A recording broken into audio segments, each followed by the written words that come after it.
O yung mga residente, mga kababayan, yung homeowners ng isang subdivision na village sa Parañaque City, masyado nang naalarma kasi ang sabi nila, dumami ng dumami yung mga Chinese sa kanilang lugar.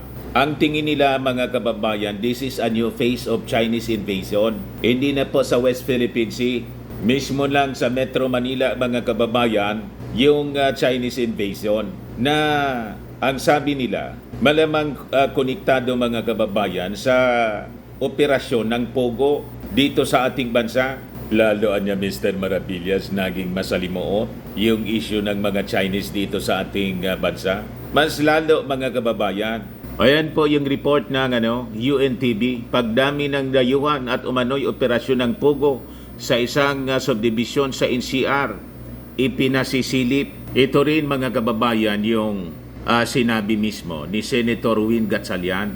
Grabe pala niya, Mr. Maravillas. Nagsimula lang ito sa controversy tungkol sa kinasangkutan ni Alice Go, yung Bamban Tarlac Mayor. Kaya nga po, mga kababayan, napaka-importante yung Senate investigation na ginagawa ng committee po ni Risa Hontiveros. Kaya yung mga pro-Chinese politiko po dito, yung mga minions po ni Mau Diggs, chorus po, mga kababayan, sa pag-defend kay Alice Go. Konektado po lahat ito. Yung na-uncover po ni Risa Hontiveros, it is a can of worms, ika nga. Kaya si Arima po, todo depensa kay Mayor Alice Go. Kaduda-duda po. Sabi diyan sa Impact Leadership, Rocky Defense Alice Go calls Risa Hontiveros. Ang tawag na kay Risa Hontiveros. Diba niya, Mr. Maravillas, yung nagsimula niya. Nung binabanatan pa ni Risa Hontiveros, mga kababayan, yung ating Pangulong Bongbong Marcos, ang tawag natin dyan, Hontivirus. Pero ngayon po, kumalma na. Ngayon, ang bumabanat sa kanya ng Hontivirus, yung mga kaalyado ni Inday. Kaalyado ni Mau Diggs. Ayan po, sabi niya, sabi ni Harry Mau. Sabi dito, former presidential spokesperson Harry Roque has defended Bamban Tarlac Mayor Alice Go, saying his sympathy is with Go because it's not easy to publicly admit to being the love child of a kasambahay and a businessman father, given the stigma surrounding illegitimate children. Rocky asked Senator Risa Hontiveros, whom he called Hontivirus, what legislation she aims to propose by delving into Go's identity. Hanga naman po ako kay Mayor Alice Go kasi naintindihan ko ang kanyang pinagdaraanan.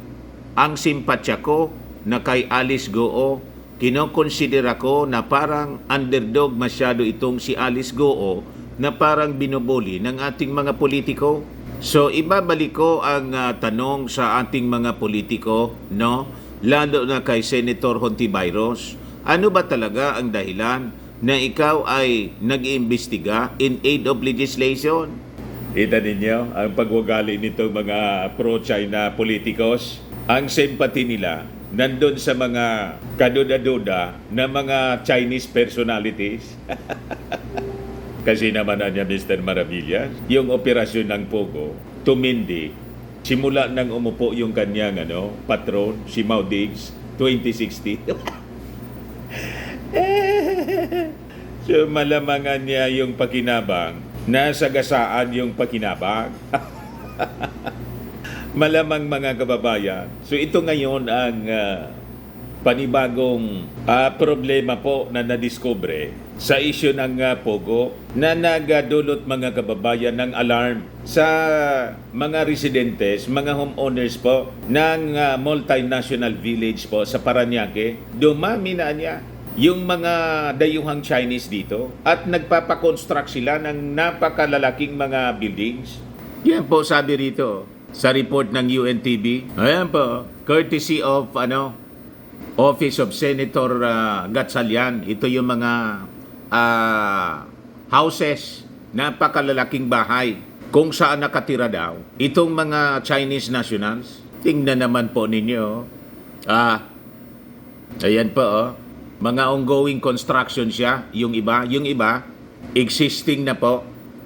Yan po, nakita ninyo mga kababayan, ang lalaki na mga bahay. Kaya masyadong na-alarm yung mga homeowners. Dumami yung construction po ng napakalalaking mga gusali sa village po, multinational village sa Parañaque. Ayan po, mga Chinese characters na po.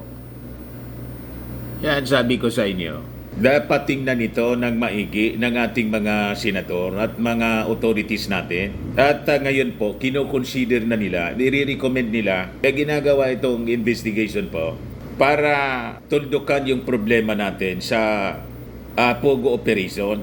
Baka sa susunod pong mga taon, mga Chinese na lahat yung nakatira. Sa mga malalaking subdivision, yung mga Filipino, squatter na. Iyan po, mga Chinese na yung pangalan. So you see, mga kababayan, seryoso po itong issue ng Pogo. Itong issue kay Alice Goo. Wag na kayong magtaka kung bakit po pati si Teresita Angsi nangialam. Ayan po, si Teresita Angsi, Filipino-Chinese civic leader na nakilala po during the time of Fidel Ramos at Erap Estrada noong kasagsagan ng kidnapping ng mga Chinese. Yung nauso po yung kidnap for ransom. Sumikat itong si Teresita Angsi. Matagal na nawala sa limelight. Ngayon, nag-iingay siya. Sumasaklolo po kay Alice Go. Kaduda-duda po, mga kababayan. But before ko ibigay sa inyo yung full story ng mga balitang yan, click subscribe muna dito sa ating YouTube channel and hit the notification bell para lagi po kayong updated sa mga kaganapan dito sa ating bansa. Like and share na rin po ninyo ng ating video. At huwag na rin po ninyo na skip yung ating mga commercial ads para tuloy-tuloy lang ang pag-unlad ng Bagong Pilipinas. Sa mga naghanap ng malinis and spacious fitness gym, pumunta na lang po kayo sa aming Colossal Fitness Gym. We also offer Grab Car Rental with our brand new 2023 model ng Toyota Innova. We also accept booking for those who are planning to travel via PAL, Cebu Pacific, and other airline companies, local and international, and bills payment for Meralco Bills, PLDT, Aleco Bills, etc. Ang Colossal Fitness Gym is located at 3rd floor, Security Bank Building, Lanco Business Park, Legazpi City, Albay. For inquiries, look for Jeron Maravillas, contact number 0966-802-0949. Lagi na pong matao sa amin. Yan po mga bago naming clients. Napaka-colorful at napakalinis po ng aming gym. Pati po mga foreigners, mga British tourist po sila, nag-workout sa aming gym. Na-set up na rin yung aming mga brand new gym equipments. May treadmill na rin po kami. Ito naman po yung bago naming product na binibenta online, iGlow Serum. Whitening po siya galing South Korea. Tingnan ninyo ang epekto sa aking anak na architect entrepreneur. Sa mga inquiries ninyo, dumiretso na lang kayo sa kanyang messenger sa Facebook, Riz Maravillas. Ito naman po, Firmax Firming and Lifting Cream. Mainam po ito sa mga pains at paninigas na mga kaso-kasuan. Pinapahid lang po sa mga pulses at doon sa mga affected areas. Ito naman po, Automax Radiant Serum. Sa mukha naman yung application. Anti-aging po siya. You will look 10 years younger than your age. Sa mga cancer patients naman po, baka lang gusto ninyo itong itry. Ning sa Red Mix Fruit Drink. Hindi man po siya gamot, food supplement siya. Kaya lang gawa siya mga kababayan sa goji berry. Yung goji berry may anti-cancer properties. O ngayon, yung mga inquiries ninyo, dumiretso na lang kayo sa aming messenger sa Facebook para masagot namin agad. Ayos pa? Ayos na ayos adyan, Mr. Maravillas. So, pakinggan po ninyo itong report ng UNTV. Adali lang po. With the ongoing construction, we strongly feel there's the new phase of Chinese invasion. Yan po. Babae yata ito, kung hindi, aba kasi yung buhok yung ini-interview, kaya lang binago yung boses niya, kaya parang lalaki na. For security siguro, baka mapag-initan. Kasi yung mga pumupunta doon na mga sabi Chinese nationals, na ang tawag nila, new phase of invasion po, mayayaman sila po at malamang hindi sila mga ordinaryong workers ng Pogo. Yan ang sabi po dito. in the village. Maybe not anymore Pogo, we don't know. But how come all these huge structures are being built now? Nangangamba ilang homeowners sa multinational village sa Parañaque City sa kanilang seguridad dahil sa posibleng paglaganap ng iligal na aktibidad na konektado sa Philippine Offshore Gaming Operator o POGO sa kanilang lugar. Kasunod ito ng na raid ng mga otoridad sa ilang bahay sa loob ng subdivision kung saan ang ilan sa mga umano'y tumakas sa niraid na POGO hub sa Bamban, Tarlac. Anila 2018 pa nagsimula ang umano'y problema sa mga POGO, ngunit hindi tulad noon dumagsa na umano ang mga dayuhan, partikular na ang Chinese nationals na naninirahan sa mga bahay na sobra-sobra umano sa kapasidad nito. Naaalarma na rin Ang nila lalaki sila po? sa pagdami ng konstruksyon ng malalaking gusali sa loob ng village, lalo na't Tingnan naman ninyo, mga kababayan, ang lalaki ng bahay po. Mayayaman po sila eh. ito sa airport. Kaya nang makita nila na tila kamukha ng mga ito ang mga Ito po, Chinese. Chinese na po yung mga nagpakasulat. I-claim na nila ito sa kanila na. Nabilian niya namin yung lupa dyan, pati buildings kami yung nagpa-construct. I mean, niya ito, i-annex na yung Metro Manila, parte na ng China. ali sa loob ng ni-raid na Baofu compound sa Bamban, doon na umano sila kinutuban. Konektado daw Tumanggi na ang mga sa homeowner Bamban. na sa publiko ang kanilang pagkakakilanlan. Some use dummies talaga. Okay? And we heard that in the process of applying for, and IDs and also the construction, some are using already local identification. Okay? Passports, Blinar po yung birth certificate, Yung muka. driver's license, postal IDs, even speak Tagalog po. So these huge structures really alarm us so much. So ang nakita namin doon is there was one young teenager, a girl, who jumped from third floor. Mga homeowner down, sila? Parang tumatakas. So what I assume is maybe this girl is part of a cyber sex crime or what we Sindikato po, yata? prostitution. Panawagan nila magsagawa ng investigasyon at surveillance ang mga otoridad sa kanilang lugar. Mahigit 100 residente na umano ang pumirma sa manifesto na ipinadala na nila sa iba't ibang ahensya ng gobyerno, pati na sa opisina ng Pangulo. Dumulog na rin sila sa opisina ni Senator Sherwin Gatchalian na pinaiimbestigahan ng issue sa Senado. Natatakot sila kung ano ba yung... Si Sherwin. Kung may 40 kang tao doon, o yun, no, sa isang bahay. So, sila natatakot sila doon. At mayroon ding mga issues, nakikipag-away sa security guard, may issues rin na mayroong... Matatapang po? ng police. Nakikipag-away na Mayroong mismo mga sa allegations security na ng homeowners. konektado ito sa POGO.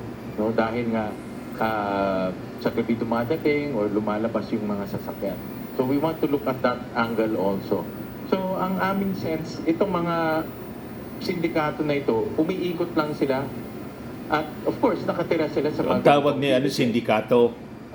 Sa ngayon, nagsasagawa na ng investigasyon Ni- ang Senate Committee on Women kaugnay ng mga krimen na konektado sa Senator Pogo. Gatchalian. Gusto naman ni Senator Gatchalian na maimbitahan sa susunod na pagdinig ang sinasabing mga magulang ni Bamban Tarlac Mayor Alice Guo, kabilang ng isang Chinese national na pinag-iinalaan ng mambabatas na posibleng ina ng alkalde.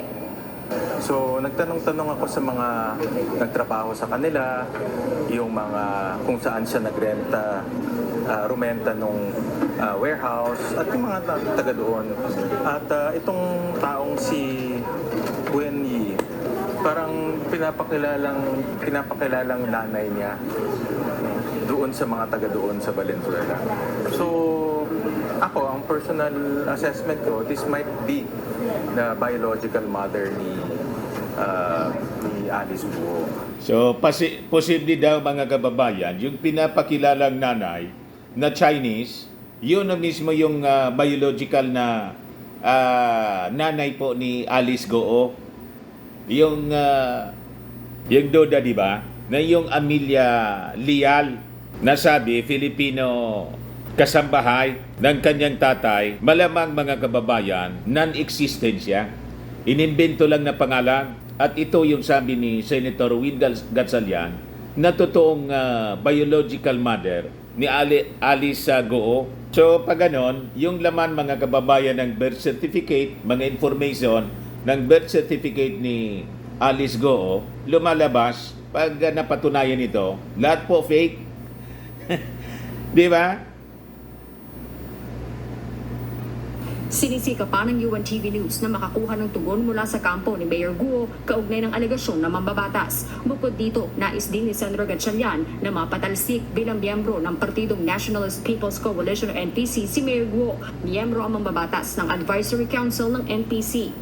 What I am seeing, no, and this is my personal take, na ma-expel siya sa NPC. Gustong patalsikin po sa Nationalist People's Coalition. And yung kanyang birth certificate is irregular, no? And also invalid. It will set a bad precedent. So And, possibly yung birth it's not, certificate niya the type of magiging invalido siya kasi irregular siya yung mga information fake. Rescue. Diyos ang aming sandigan sa Yan sabi dito po sa Inquirer. There's a big possibility, sabi ni Senator Win Gatchalian, na itong si Amelia Lial is a figment of their imagination. Ibig sabihin mga kababayan, gawa-gawa lang yung pangalan, inimbento lang nila, non-existent yung Amelia Lial. Ang totoong nanay, biological mother mga kababayan ni Alice Goo. With all these developments, malamang isang pure Chinese. Wala niyang ganitong tao. Yung kanyang mother is another person. Most likely, ang mother niya is also Chinese. Sa forum po doon sa Kapihan, sabi po ni Senator Gatchalian, a certain Chinese woman na ang pangalan, Lin Wenyi, could be Goo's real mother, citing the investigation led by his office. Sa pag-imbestigaan niya namin, yung pangalan na Lin Wenyi ay laging lumilitaw sa financial statements ni Goo, sa pamilya Goo. Ang corporator sa kanya ng kanyang korporasyon, kasama doon ang kanyang mga kapatid at kasama yung kanyang tatay at meron pang isa doon na kasama isang babae, pangalan Lin Wenyi. Na tingin ko niya, ito ang siguro totoong nanay niya. Tingin ko may personal analysis because family corporations ito eh. Kung family corporations, bakit nakasama ang certain Lin Wenyi? Tama? So, kadoda-doda. Ibig sabihin, yung certain Lin Wenyi, member ng family, so yun ang sinisiruin po sa investigation. So, malamang sa malamang, pure Chinese po ito, si Alice Goo. Ngayon, going back doon sa multinational village po, sabi po ni Senator Gatchalian, kailangan na niya talaga na maimbestigahan itong mga reports kasi yung takot ng mga residente doon, baka napasok na sila ng mga sindikato, mayayamang Chinese members po ng sindikato. Yung nakikitang mga tao daw doon are not ordinary people. Prior to Gatchalian's pronouncement, the Southern Police District already debunked allegations of a Chinese militia presence at an exclusive village in Parañaque City. Several senators have been urging President Ferdinand Bongbong Marcos to completely ban pogos in the Philippines, pointing out that this only made the country a fertile grounds of for various crimes. Kita ninyo, malala po itong pogo. Kailan ba niya lumakas yung operations ng Pogo, Mr. Maravillas? Bakit ito nangyari ngayon? Tingnan natin itong itong report ng The Diplomat, mga kababayan, para ma-establish natin. Ayan po, The Diplomat, para hindi isipin ng mga DDS po at mga minions ni Maudigs na naninira tayo. Yan lagi po yung yung sinasabi ng mga nagre-react sa atin ng mga DDS. Sige daw ang panira natin. Wala pong ganon. Baliktad po. Ang mapanira po, kayo. Tingnan mo ang nangyari sa ating bansa. Nasira yung ating bansa. Pinabuelo po yung mga Chinese. Di ba? At yung naninira sa ating administrasyon, wala man pong iba. Kayo, yung mga Marcos po, wala mang sinasabing masama sa inyo. Kayo man lang yung masasama yung lumalabas sa bibig. Manang-mana kayo kasi sa inyong sa inyong patron. Kami nagkikwento lang po. O ngayon, kung ito'y kasiraan ninyo, wala kaming kinalaman sa kasiraan ninyo. Ang ibig sabihin niyan, kayo yung gumawa ng mga kasiraan sa ating bansa na aming kinikwento lang para makapag-decide ng tama yung ating mga mamamayang Filipino. Kasi pinalalabas ninyo kayo yung biktima. Pabiktim po, parang yung China, sila yung nambubuli, sila yung nananako, sila yung pabiktim.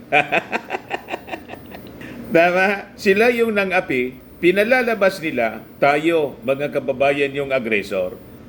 Tayo yung nang-aapi sa kanila, malayo man po sa katotohanan. Ganon din po itong mga DDS. Ngayon, so, para malinaw, kailan po nagsimula ito na pogo at kailan tumindi yung operations? Na ito na po yung resulta, kasiraan po sa ating bansa. Ito yung report ng The Diplomat, mga kababayan. Sabi dyan, China's clandestine gamble in the Philippines. Philippine offshore gaming operators or POGO employ and cater largely to Chinese. Sinulat po ito ni Mong Palatino, June 1, 2020. Ano sabi diyan?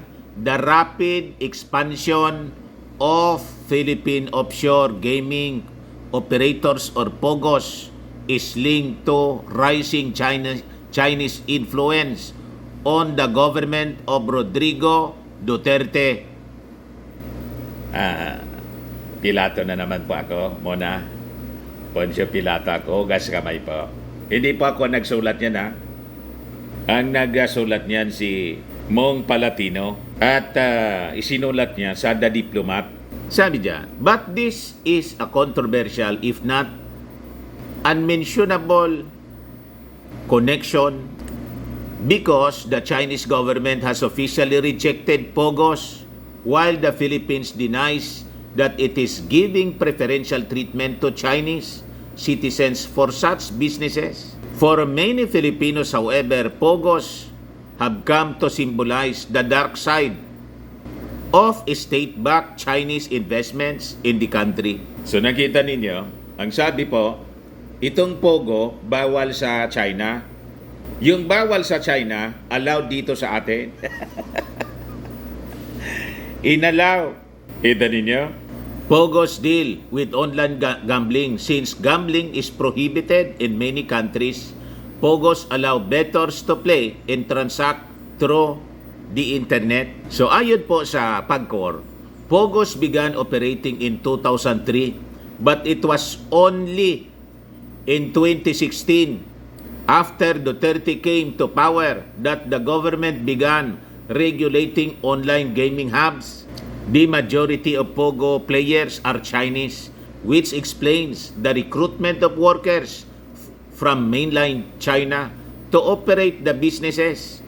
An estimated of 70,000 Chinese nationals are reportedly working in Manila-based POGOs, but the number could be higher since there are estimated to be at least 200 POGOs operating without a permit. So nagtaka pa kayo kung bakit may Chinese invasion na doon po sa multinational village sa Parañaque City.